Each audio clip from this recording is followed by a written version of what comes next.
So just before this vlog, I just want to talk a little bit about what I was trying to accomplish with it. So straight out of box, a6700 with the kit lens. The kit lens is only $100 more.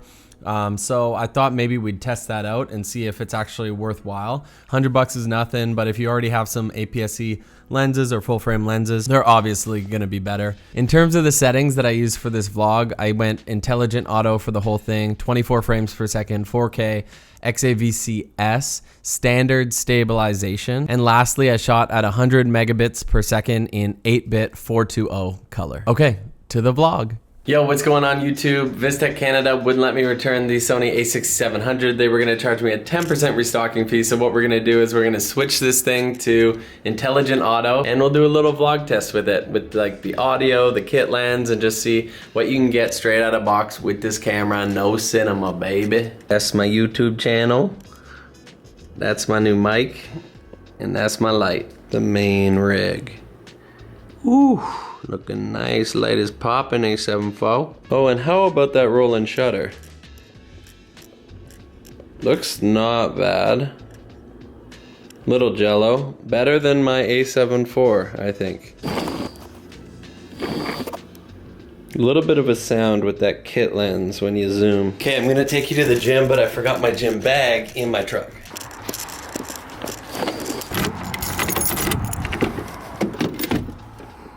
There it is. Decent tomatoes. Okay, let's pack the gym bag. Keys, iPhone 13, that's new to me.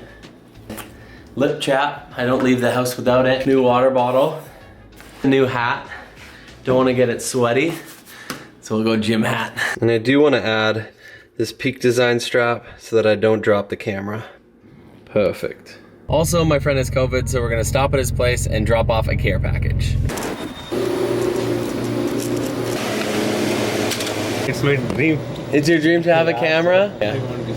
Sony's pretty good. They are like my crush.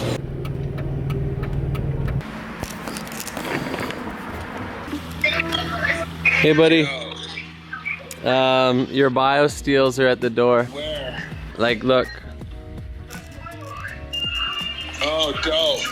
COVID, but happy birthday at least, you know? Of course, man.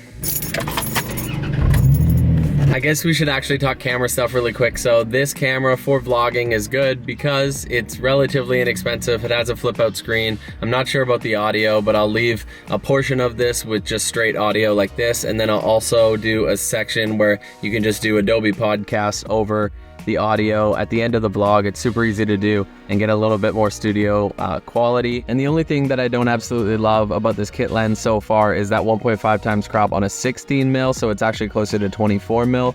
It'd be really nice if Sony had kit lenses that started at like say 14 at least, or 12. I know they came out last year with a bunch of wide lenses, and that's really cool, but like they're kind of expensive and you have to go out of your way. It'd be cool if right out of box you could get like a 16 mil full frame look.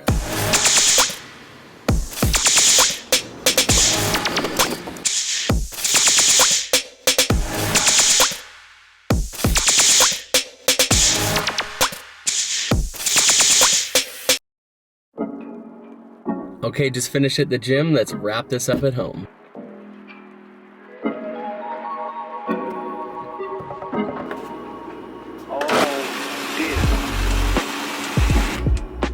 All right, so is this a good vlogging camera? Sure, it works. I think if you're just gonna go auto settings for everything, ZV-E10 is probably your best bet.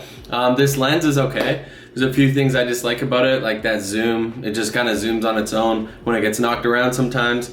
And those like side pieces that come with it, you want to remove it because it's going to kill your audio, and when you're walking for like stabilized footage you're just going to hear a rattle, and audio is super important. But that's pretty much it. We'll see you in the next video. We'll try and make it a little bit more cinematic with this camera. Talk soon. Matty out. Bye.